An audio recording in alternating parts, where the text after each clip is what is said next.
அடித்தட்டு மக்களின் குரலாக தொடங்கிய பயணம் தற்போது தமிழக சட்டப்பேரவையின் துணை சபாநாயகர் இருக்கையில் புதிய வரலாறு படைத்திருக்கிறது. முனு ஆதி, பி தனபால் ஆகியோரின் வரிசையில் பட்டியலின சமூகத்தை சேர்ந்த துரையூர் ரவிசங்கரின் இந்த உயர்வு சமூக நீதி அரசியலின் உணர்ச்சிமிக்க புதிய அத்தியாயமாக பார்க்கப்படுகிறது. இது குறித்து விவரிக்கிறது இந்த சிறப்பு தொகுப்பு.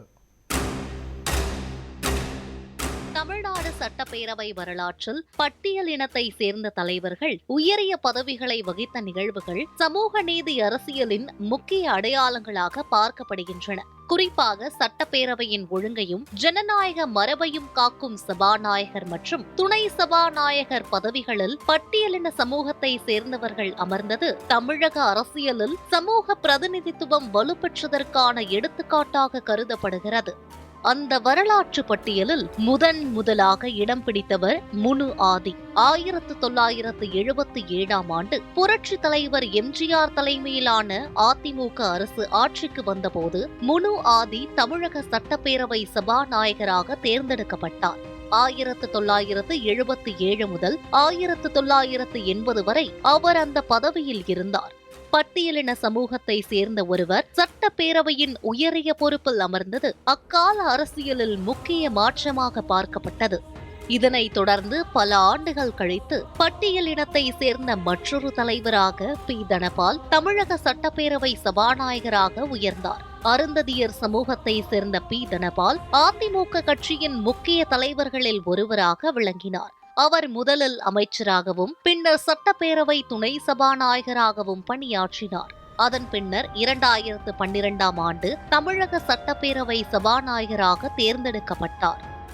மறைந்த முன்னாள் முதல்வர் ஜெயலலிதா தலைமையிலான அதிமுக ஆட்சி காலத்தில் சபாநாயகராக பொறுப்பேற்ற பி தனபால் 2021 வரை தொடர்ந்து அந்த பதவியில் இருந்தார்.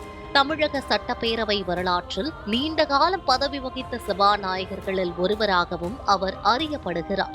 பட்டியலின சமூகத்திலிருந்து வந்த ஒருவர் சட்டப்பேரவையின் உயரிய பதவியில் நீண்ட காலம் இருந்தது சமூக பிரதிநிதித்துவ அரசியலின் முக்கிய எடுத்துக்காட்டாக கருதப்பட்டது. அவர் அருந்ததியர் சமூகத்தை சேர்ந்தவர் என்பதும் சமூக நீதி அரசியலை முன்னிறுத்தும் தமிழகத்தின் அரசியல் மரபில் குறிப்பிடத்தக்க அம்சமாக பார்க்கப்பட்டது. இந்த வரிசையில் தற்போது புதிய அத்தியாயமாக துரையூர் சட்டமன்ற உறுப்பினர் ரவிசங்கர் துணை சபாநாயகராக தேர்வு செய்யப்பட்டுள்ளார். பட்டியலின சமூகத்தை சேர்ந்த ரவிசங்கர் அடித்தட்டு மக்களுடன் இணைந்து செயல்பட்ட அரசியல்வாதியாக தனது அரசியல் பயணத்தை தொடங்கினார். அவரது அரசியல் அனுபவம், கட்சிசார் செயல்பாடுகள் மற்றும் சட்டமன்றத்தில் காட்டிய செயல்திறனை கருத்தில் கொண்டு தற்போது தமிழக சட்டப்பேரவையின் துணை சபாநாயகராக தேர்வு செய்யப்பட்டுள்ளார். மாண்புமிகு பேரவை துணைத் தலைவராக தேர்ந்தெடுக்கப்பட்டுள்ள திரு மு ரவிசங்கர் அவர்களுக்கு என்னுடைய பாராட்டுதலையும் வாழ்த்துக்களையும் தெரிவித்துக் கொள்கிறேன். துரையூரிலிருந்து தமிழக சட்டப்பேரவையின் துணை சபாநாயகர் பதவி வரை உயர்ந்துள்ள ரவிசங்கரின் அரசியல் பயணம் பட்டியலின மக்களின் அரசியல் முன்னேற்றத்தின் புதிய அடையாளமாக பார்க்கப்படுகிறது. சமூக அடித்தளத்திலிருந்து வந்த தலைவர்களுக்கும் உயரிய பொறுப்புகள் வழங்கப்படுகின்றன என்ற அரசியல் மாற்றத்தின் தொடர்ச்சியாகவும் இது கருதப்படுகிறது. இவ்வாறு முனு ஆதி, பி தனபால் மற்றும் தற்போது துரையூர் ரவிசங்கர் ஆகியோர் தமிழக சட்டப்பேரவை வரலாற்றில் பட்டியலின சமூகத்தின் அரசியல் பிரதிநிதித்துவத்தை வலுப்படுத்திய முக்கிய தலைவர்களாக பார்க்கப்படுகின்றனர். இவர்களின் உயர்வு சமூக நீதி அரசியலின் வளர்ச்சியையும் அடித்தட்டு மக்களின் குரல் உயரிய நிர்வாக அமைப்புகளிலும் பிரதிபலிக்க தொடங்கிய மாற்றத்தையும் வெளிப்படுத்துகிறது. நியூஸ் 7 தமிழ் செய்திகளுக்காக பிரிஸ்கா லூயிஸ்.